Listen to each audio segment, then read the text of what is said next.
औज़ुबिल्लाहिमिनश्शैतानिर्रजीम बिस्मिल्लाहिर्रहमानिर्रहीम अल्लाहुम्मा सल्लि अला मुहम्मद व आलि मुहम्मद वअज्जिल फरजहुम वसाहिल मखरजहुम।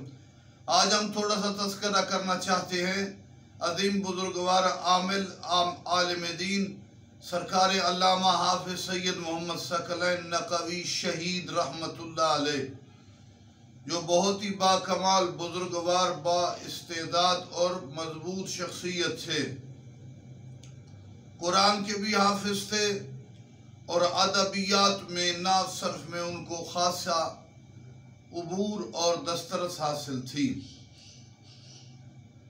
किबला जब महफिल में ये जगह बैठते, 2 आदमी बैठे, मदरसे में 3 आदमी बैठे, तो मोहम्मद वाले मोहम्मद का तस्करा, रिवायात, फ़िक़्ह का तस्करा, और फिर बहुत कम ऐसे हाफिज़ कुरान होते हैं जो कुरान तो पढ़ते हैं, कुरान हिफ्ज़ तो करते हैं, बाकी नहीं रह सकते। इन्होंने आखिरी मुद्दत तक बड़ी कोशिश करके दोहराते रहे, कुरान को खासी हद तक अपने जो हिफ्ज़ किया था अपने ज़हन में बचा के रखा, याद रखा, दोहराते भी थे, कुरान की बकसरत तिलावत भी करते। आलिम भी बहुत बड़े थे।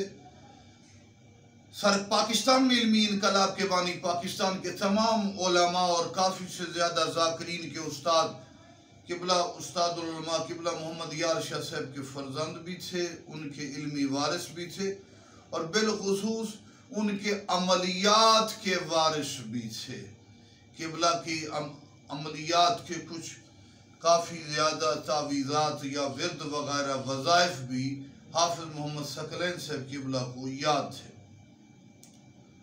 बहुत बड़े अलादार थे, बहुत बड़ी शख्सियत थे, बड़े आमिल थे, बड़े आलिम थे, और इन तमाम चीज़ों के बाद उनको अजीम शर्फ यह हासिल हुआ कि उनको शहादत के मर्तबे पर फायज हुए। अपने बाप और किबला मोहम्मद बाकिर साहब की तरह आज तो दौर हो गया बड़ा VIP, गर्मी है, शुगर के मरीज हैं, जिस कैफियत में जो आदमी भी बैठे हैं, जैसे बुजुर्गों का तरीका था महफिल में लोगों को दीन बयान करना, अज़ादारी करना, दर्स व तदरीस में रहना, ये तमाम खूबियों के मालिक बिलाखिर 2012 में उन्हें बड़ी बेदर्दी से शहीद कर दिया गया। मालिक ज़ुल जलाल उन्हें मालिक हाफिज़ मोहम्मद सकलैन साहब शहीद को सैयद शुहदा के जवार में जगह दे। वस्सलाम अलैकुम।